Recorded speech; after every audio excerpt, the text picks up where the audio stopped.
Hi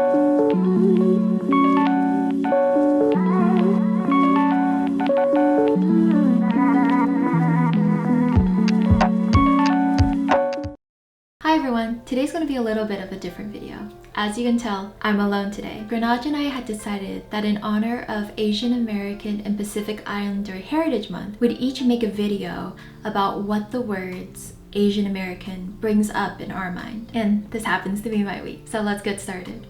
A new report confirms that hate crimes against the Asian community have surged across several of the nation's major cities.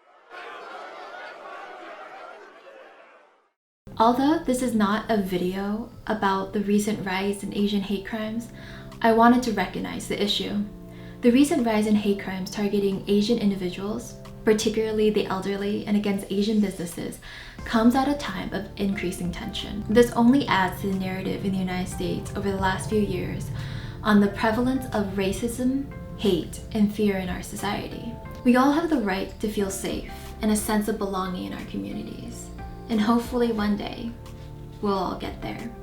Today I wanted to share about my sense of identity as an Asian American growing up in a largely Caucasian area, where the majority of the faces that looked like mine were either my family members or family friends. In my hometown as a young kid, I never felt out of place because of my strong familial network. But it's just that outside of that network, I barely knew any other Asian Americans.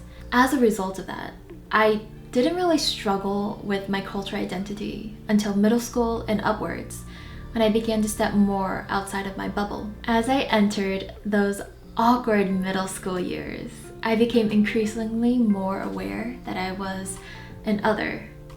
Middle school is already a difficult transition without adding a cultural identity crisis. Like many kids, my goal in middle school was just to feel like I was the same as everyone else. I made sure to follow the right trends, listen to the right music, wear the right clothes, watch the right TV shows, and even though I tried, I still didn't feel like I fit in. Although I had wonderful friends, I always felt out of the loop. It was like playing a game where the rules just kept changing on you, and somehow I was always the last one to find out. It took me a while to conceptualize that the sense of otherness I had placed on myself was because my face really didn't look like everyone else's. Even if I wore the clothes, the makeup, and accessories, I didn't see myself represented in the media or at school. I wasn't even sure if fitting in was even possible. As dramatic as that sounds now, that's literally what young me had thought. Luckily, it was around this time that YouTube started to become big. Through the computer screen, I finally found others that looked like me.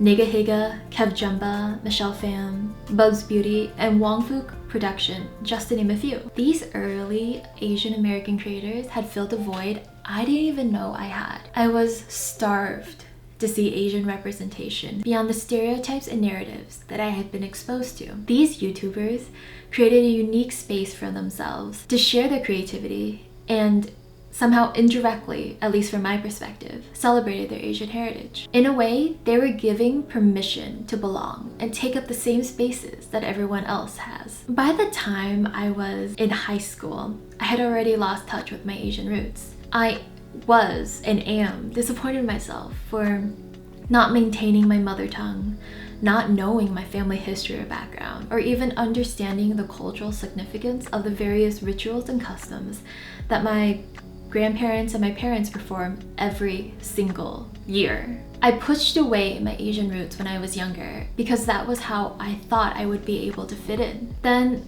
by the time I was eager to learn and absorb, I felt disconnected. In my attempts to reconnect, I studied Chinese in high school and university, and took Chinese cultural classes as well as studied abroad in China.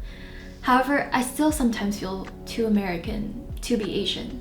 I remember one instance of feeling so incredibly out of place and uncomfortable during my study abroad. I was in a shopping mall in Nanjing, surrounded by other faces that looked like mine for the first time ever, so that wasn't the issue.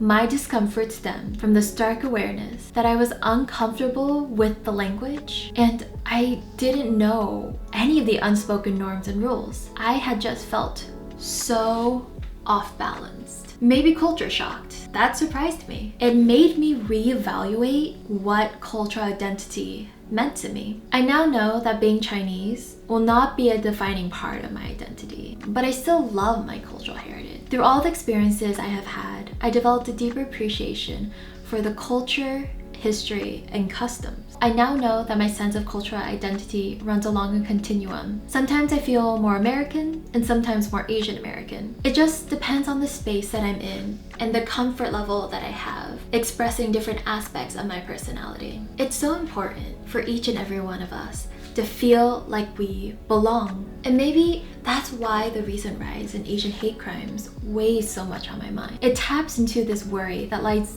deep in the back of my head. I don't belong here, but I know I also don't belong there. I'm just stuck in this limbo. It's an interesting thought to think about and just shows that I'm still growing and learning as I'm going on. I'm excited to see how my self-concept develops throughout life. Thank you for everyone who has watched up to the end of this video. And now I have a question for you. What would you say is a part of your self-concept? I would love to read your replies in the comments down below. Also, please remember to like and subscribe to the channel and follow Grenage and I on our Instagram and Facebook pages. See you in the next video. Bye!